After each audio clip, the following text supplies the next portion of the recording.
Hi, and welcome back. In this video, we will cover the Sprint Review meeting.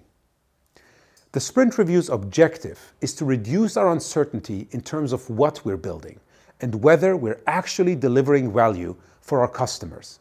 Based on that, we of course need our customers, our stakeholders, to be present at the Sprint Review meeting. In addition, it is the whole Scrum team consisting of the product owner, the developers, and you as Scrum Masters. The time box for a Sprint Review meeting is set to 4 hours for a 4-week sprint, or proportionally less. Most teams that I work with who run 2-week sprints dedicate around 2 hours for the Sprint Review meeting. As preparation for the Sprint Review, I recommend to really think about what are going to be the items that you want to present, that you want to demonstrate in order to get feedback. Of course, you can only demonstrate items that meet your definition of done and are part of the product increment. In addition, every team should think about how they want to demonstrate those items, who does it, and how do you actually collect that feedback from your customers, from your stakeholders.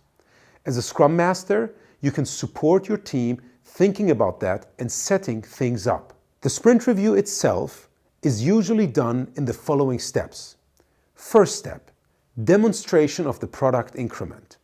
Now, it can be the product owner, the developers, or actually the stakeholders themselves that interact with the product. The second step is gathering feedback, and sometimes these two things happen simultaneously. But the last step is equally important. Although our meeting is called a Sprint Review, I would use this opportunity where you have your stakeholders present to also provide a forecast. Where are we heading towards in our next sprints?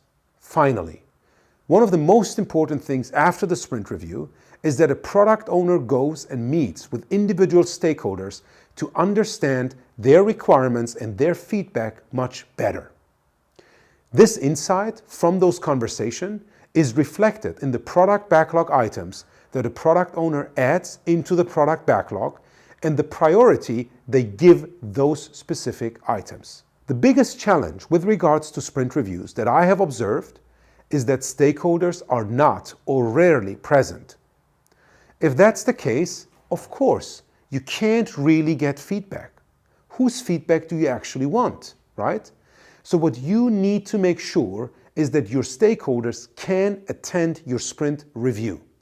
I will share some insights, some tips and tricks around that in one of our next videos. I hope this short video gives you a great understanding about the sprint review and its objective, which is reducing our uncertainty in terms of what we're building and whether we're delivering value to our customers.